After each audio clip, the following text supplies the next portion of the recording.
Let's begin by apologizing for not speaking in Hindi. I do know a few words of Hindi. Swagatam, Om Shanti, and I really know the meaning of Om Shanti, not just as a greeting, but the real meaning. It took me a long time to learn.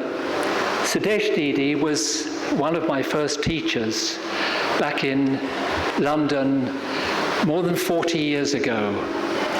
I was about halfway through my career as a journalist at the time and feeling a lot of stress because of actually finding it quite hard to maintain the lifestyle.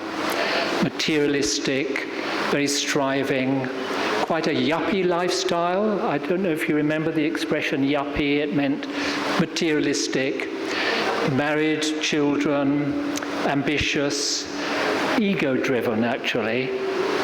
Not so much from unpleasantness, but from insecurity because of not really knowing the true self. And then between jobs, I had about 2 years while I was writing my first book, and I met the BKs in London, and I didn't understand their language of the soul and God. It had no part in my brain, which was full of science and medicine, my speciality in journalism. But the language of the heart spoke to me. I felt that they embodied some truth that was definitely missing in my life. And it had to do with love and respect and acceptance.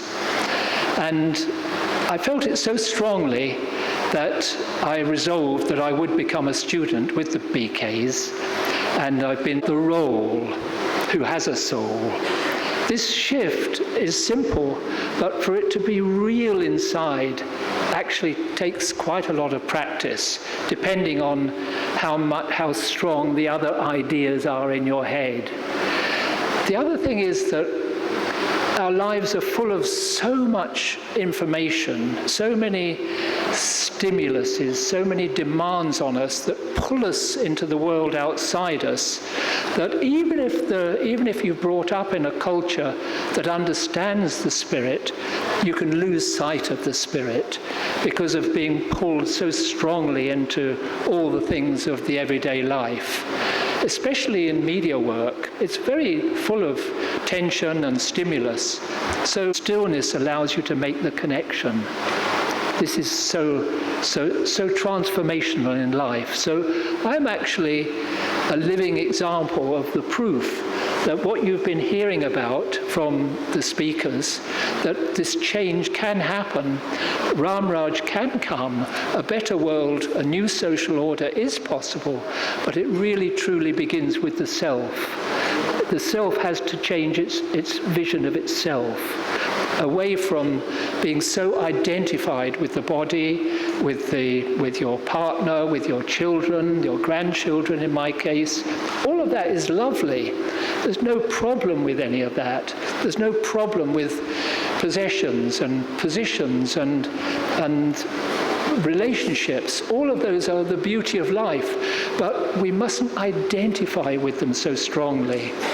When we approach them from the basis of being a soul and a child of the Supreme, the Paramatma, when that becomes my reality, then, as you've been hearing, you become more giving in those roles. You become more giving, not needing from your partner, not needing from your boss at work, but instead, how can I help? How can I be more constructive in what I do? Some mention was made of the work that I did some years back. I was working at the London Sunday Times as their medical correspondent and reported the AIDS outbreak and the world panic about it conventionally.